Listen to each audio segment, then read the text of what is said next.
What's the deal? You already know Big Boss, how Boss Dog can't poke through the door to the top of the box. I think I'm out of YouTube jail. I just kind of waited. You know what I'm saying? Hey, disclaimer, right? Don't get in no arguments with no bud buddies. All right? Here's why. They report your comment. So if you start cooking them, they'll report your comment, and next thing you know, you in jail. So I will no longer, I don't care who you is, if you say some foolishness, I ain't even going, I'm going to block you. I don't got time for that shit, man. I got a channel to run. I can't be in it. You know, you ever heard with Dave Chappelle, when keeping it real goes wrong? That's what happened to me. When keeping it real goes wrong. Next thing you know, I'm in YouTube jail. It's not happening no more. So I'm blocking. If you come on here talking reckless, you getting blocked. I already blocked a whole bunch of people because these bud buddies keep reporting me, man. They start talking, and you know, they don't, and this thing, they don't understand who they dealing with. So they just think, oh, he just, nah. We really do this over here. Like, we really, whatever I say I'm gonna do it. You know what I mean? So it's like, I'm getting reported, and I'm like, YouTube tomorrow, you can't comment for 40 hours, and then, oh, you might not be able to post a video. I'm like, oh, no. But it's because of the bud buddies. Never again. You know what I mean? I had one bud buddy was like, yeah, I'm going to get your channel deleted. You know what I mean? So now I'm peeping game. I'm like, all right, bet. That's a whole bet. You feel me? So the situation is what it is. This boy finna tow a golf cart, bro. Tweaking. But anyway, I seen a lot of them say, you know, when I made a comment and said, when Terence Crawford said this is his era, and I said it's not his era. It's the start, but it's not his era. Right? Because they was trying to talk about Terence Crawford fighting Floyd and beating Floyd, and I was like, no, that's Floyd. Like, and Terence Crawford, this is the Terence Crawford era. This is the start of the Terence Crawford era. This is not the era. He ain't got, who the hell he fought? Who did he fight? He ain't fought nobody, right? He fought Errol Spence. He beat Errol, right? He finally got a key name, a top elite fighter on his resume. He finally do, right? So it's the start. He got to continue on. So he got to get another key elite name on his resume. He got to keep fighting them elite fighters. It's a little late in the game, but hey, he's showing that, hey, he that dude, right? So if you that dude, I don't want to see you fighting Josue Consuela Catuta Canista Catonas Tarianas. I don't want to see you fighting them. I don't want to see you Akblu from Ukraine. I don't want to see that. But if you're a top fighter, you fight the top fighters. Period. So from now moving forward, I better see Bud in there straight with Charlo. I better see Bud in there with Canelo.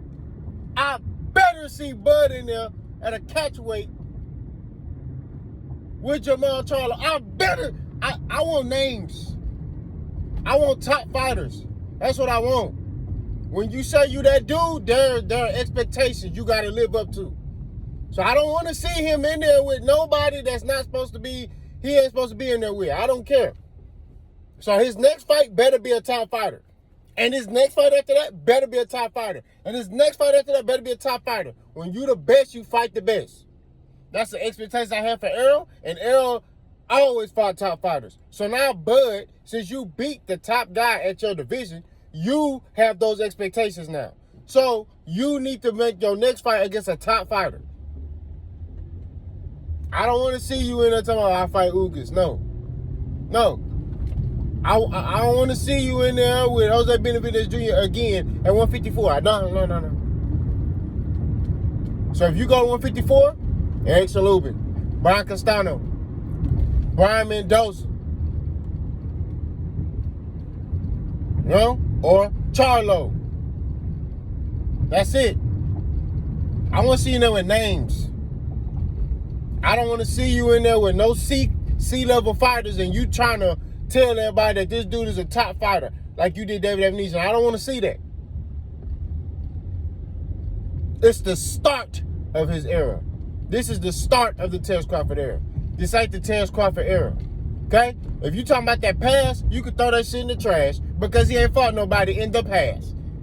He beat a top welterweight, a prime Errol Spence. So since this is his era now, it's the start of the Terence Crawford era, he needs to continue to fight top competition. That's just what it is. Also, I'm cooking right now. There's some questions I got about Terence Crawford after he beat Errol. Never took his gloves off.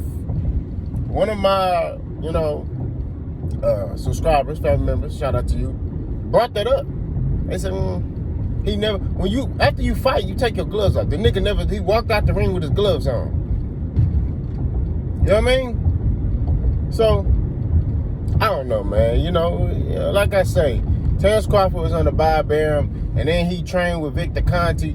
It's just a lot of he aligns himself with a lot of cheaters and shit. Man, you just gonna keep it a step. So it just just a couple of questions. We got. It's just like, man, we just need that. We just need some answers. We just need some answers, that's all. But, like I said before, I'm going to do some more research on that before I make my video. Nigga never took his gloves off. So, video for that coming soon. But, this is the start of the Terence Crawford era. We ain't in the Terence Crawford era where in the past. The nigga ain't fought nobody, bro.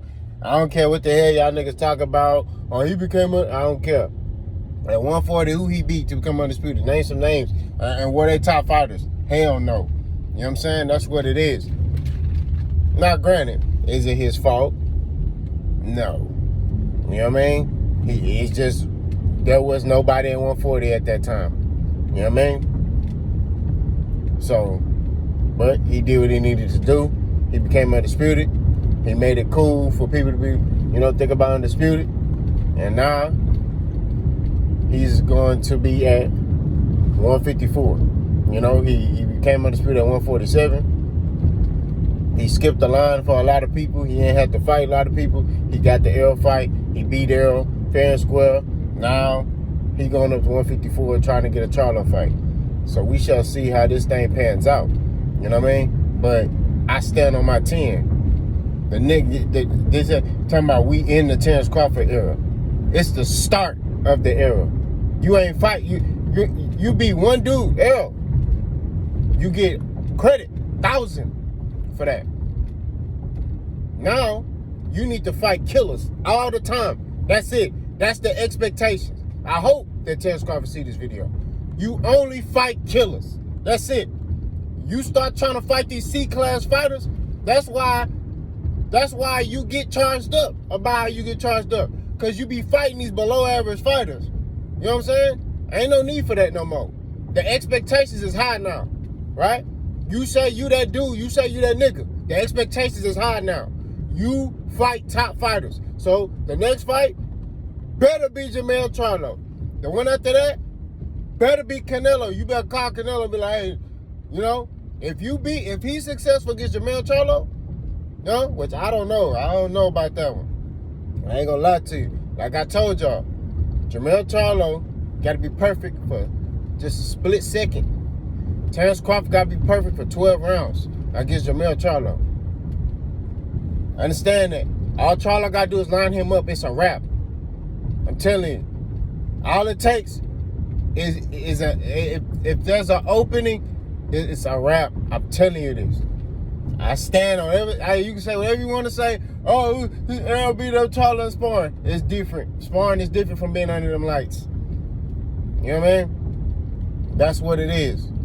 There's some dudes that inspire Floyd, that Floyd ended up fighting. they got the best of Floyd in sparring. You know what I mean? So, but when they got into them lights, Floyd destroyed them boys.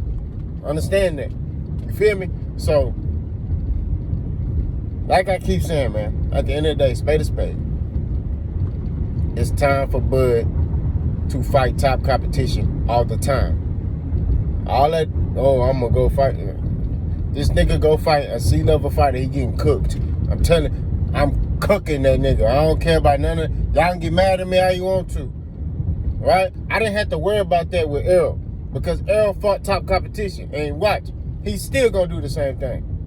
Because he believe in himself as a fighter. You know what I mean? He know who he is as a fighter. He know he is as a man. The nigga ain't made no excuses after the fight. He say, man, I lost. Ain't no excuses. You know? Boom.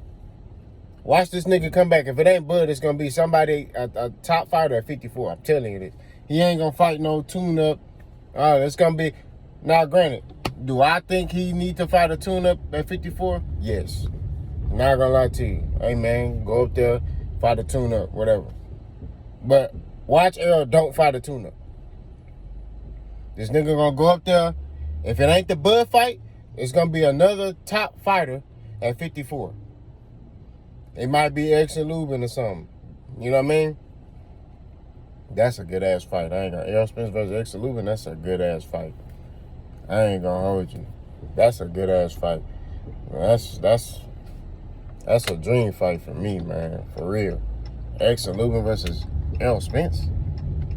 Golly. I'll watch that. I'll pay for that. That's a big fight. You know what I mean? But, you know, they'll let everybody know at 154 that Errol Spence mean business. You know what I mean? Which he always mean business. So, we shall see. But this is the start of the Terence Crawford era. Y'all let me know what y'all think. Boss gone.